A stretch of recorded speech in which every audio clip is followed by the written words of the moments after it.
کوئی تم سے روٹھ جائے پھر وہی خود تم سے ملنے کو ترسے تو اسے کبھی مت کھونا، کیونکہ وہ تم سے بہت زیادہ پیار کرتا ہے۔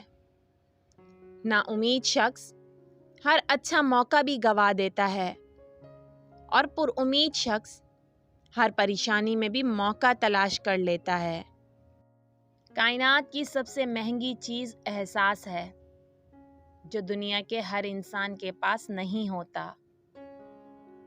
100 دوستوں سے وہ ایک دشمن اچھا ہے، جو دل میں نفرت تو رکھتا ہے لیکن منافقت نہیں۔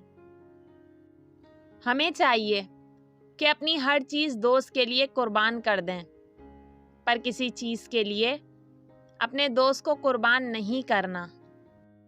اچھے وقت سے زیادہ اچھے دوست کو عزیز رکھو، کیونکہ اچھا دوست برے وقت کو بھی اچھا بنا دیتا ہے۔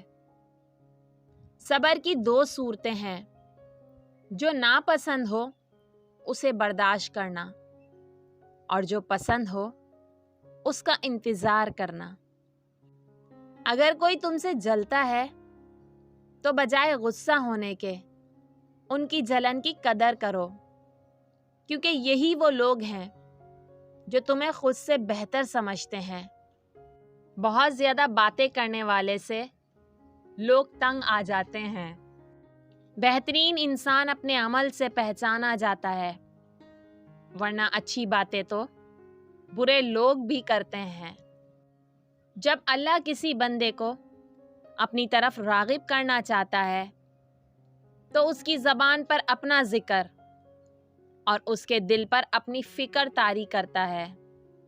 اس کو دوست مت بناؤ جو کسی محفل میں آپ کو شرمندہ کرے، خواہ وہ مذاق ہی کیوں نہ کر رہا ہو۔ جو حق کو چھوڑ کر عزت کا طلبگار ہوتا ہے وہ ذلیل ہو کر رہتا ہے، اور جو حق کے ساتھ دشمنی رکھتا ہے ذلت اس کا ہمیشہ کے لیے مقدر بن جاتی ہے۔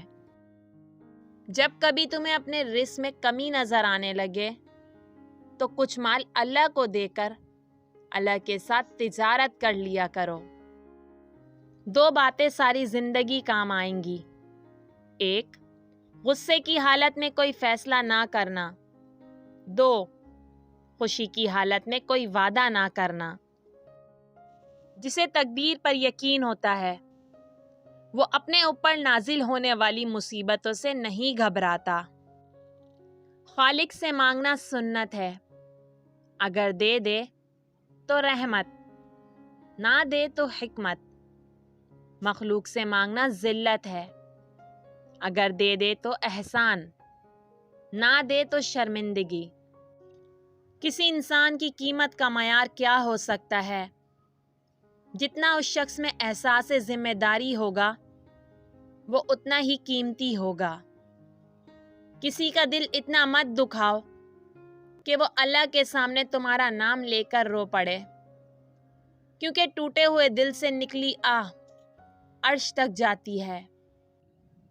اگر تم لوگ موت کی رفتار کو دیکھ لیتے تو امیدوں سے نفرت کرتے اور کبھی ان کو پورا کرنے میں مصروف نہ ہوتے۔